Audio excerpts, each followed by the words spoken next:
dari Kalimantan Selatan, saat ini sudah berusia 27 tahun, lagi proses hijrah dan ingin belajar agama. Adakah pesantren yang bisa menerima Ana mengingat usia Ana sudah tidak muda lagi? Baik, atau bisa bekerja tempat Ustaz Adi, terserah pekerjaan apa, yang penting bisa sambil menuntut ilmu dan punya lingkungan yang baik. Baik, saudaraku yang insya Allah muliakan, saya sangat senang dengan pertanyaan ini.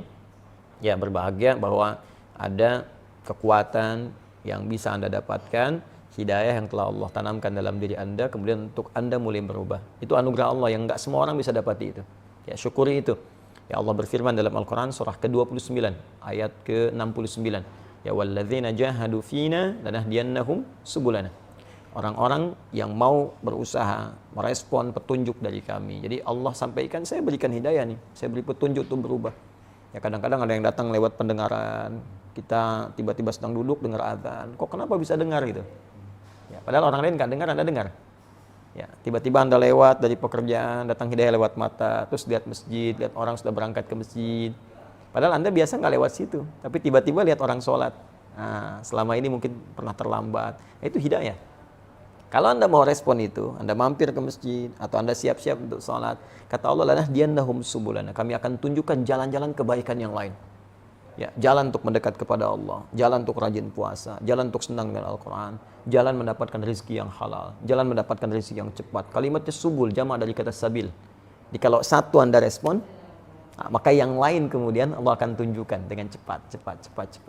Nah, ini saya lihat ini ada langkah awal yang Allah kemudian berikan di hati Anda. Anda tinggal meresponnya dengan maksimal dan bermohon kekuatan kepada Allah Subhanahu wa taala. Maka yang pertama mesti dilakukan adalah, yang pertama, syukuri apa yang telah Allah anugerahkan itu. Yang kedua, semangat dan jadikan ini sebagai prioritas untuk mengisi sisa kehidupan kita. Ya, harus lebih baik dari sebelumnya. Allah janjikan di Quran surah ke-4 An-Nisa ayat yang ke-100. Ya, wa may yuhajir fi sabilillah yajid fil ardi muraghaman katsiran wa sa'ah. Siapa yang mau berhijrah, ya, mau lebih baik lagi dari sebelum-sebelumnya, ingin dekat dengan Allah, maka Allah janjikan minimal dua hal kalau masih hidup di dunia. Ya, yang pertama muraghaman katsiran wa sa'ah. Muraghaman katsiran, kemudian dua sa'ah. Ya, saya mulai dari yang kedua dulu, sa'ah, kelapangan, ketenangan. Dia orang hijrah itu pertama dapat ketenangan dulu. Biasa nggak pernah ke majelis ta'lim, tiba-tiba datang, ya. Awalnya mungkin pembiasaan, adaptasi, itu biasa. Dari yang dengar dari luar, terus duduk paling belakang, ya, tiba-tiba tertarik pengen ke depan, lama-lama ketinggalan sekali, penasaran gitu. Ya, ada rasa gelisah di situ. Nah, terus setelah itu datanglah ketenangan dalam jiwa. Enak, ada perasaan yang nggak pernah didapatkan sebelumnya. Pengen bangun tahajud, pengen puasa sunnah, itu sah namanya. Ya, kelapangan, keluasan. Ya, muraghaman katsiran, itu kelebihan-kelebihan yang banyak sekali. Ya, banyak sekali. Nanti ada, selain ketentraman tadi, mungkin tak terasa nanti ada rezeki yang dinikmati. Dulu kelihatannya banyak, tapi nggak ada yang manfaat tuh. Ya, atau sedikit manfaat lah ya, sedikit berkahnya. Nah, sekarang kelihatan sedikit, tapi manfaatnya kayak banyak gitu. Tenang dapatnya, enak, bisa menikmati, hidupnya nyaman, bisa istirahat, bisa macam-macam, itu muraghaman. Bisa juga bentuknya rezeki yang didapatkan, nambah, sesuai dengan keperluan untuk ibadah. Nah, kemudian apa yang harus dilakukan oleh teman-teman, terutama yang bertanya seperti ini? Baik, pertama datangi majelis ilmu. Tidak harus juga datang misalnya langsung ke kami, ke Bekasi di sini. Tidak, teman-teman cari yang terdekat dulu. Ya, yang mungkin bisa memberikan bimbingan lebih baik. Tadi saya lihat di Kalimantan. Ya, di Kalimantan ini Masya Allah, saya kira banyak guru-guru baik. Ada Kiai Haji Muhammad Bakhit, ya saya lihat baik, beliau Masya Allah. Ya, putranya Kiai Haji Ahmad Mughni, ya, dengan Sayyidah Zainab itu Masya Allah, orang baik, orang tawadhu, ya belajar dengan beliau. Ada juga mungkin guru-guru yang lainnya yang kira-kira bisa memberikan bimbingan langkah-langkah awal. Setelah itu, ya coba kunjungi lagi majelis yang lain. Atau kalau punya perangkat seperti YouTube, bisa dibaca, dilihat, dipelajari. Ada rezeki datang kemari, boleh silakan, ya, hadir majelis. Yang penting bagaimana caranya kita mengumpulkan perangkat-perangkat untuk berhijrah dengan baik, untuk mendekat kepada Allah Subhanahu wa taala.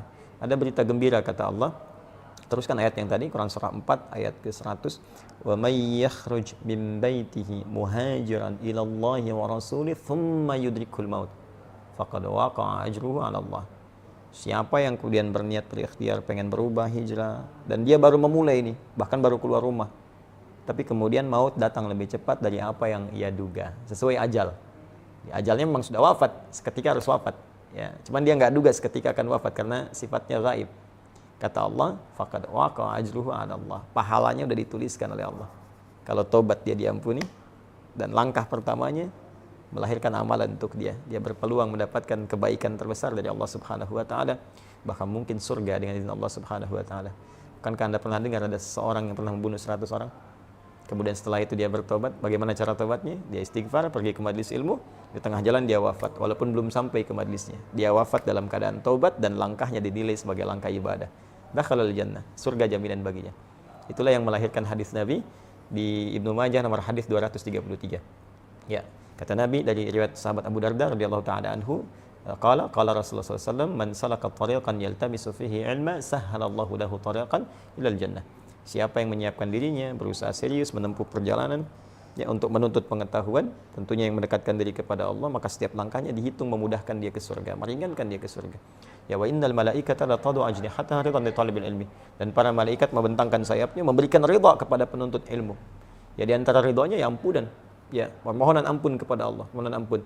Karena itu di akhir hadis disebutkan sebelum masuk kepada ulama pewaris para nabi, ya, mengampuni ya seluruh penduduk langit dan bumi kalau penuntut ilmu ini tahu, yaghfiru lahu man fis samawati wal ardi hatta al-hitan allati fil bihar. Memohonkan ampunan kepada Allah, ya Allah ampuni si fulan penuntut ilmu ini, sampai-sampai hiu-hiu yang ada di lautan kalau kita mengetahuinya. Ini perkara gaib yang kita imani. Ya, baru kemudian di ujungnya wa innal ulama warathatul anbiya wa innal anbiya la yurithuna dirhaman wala dinaran.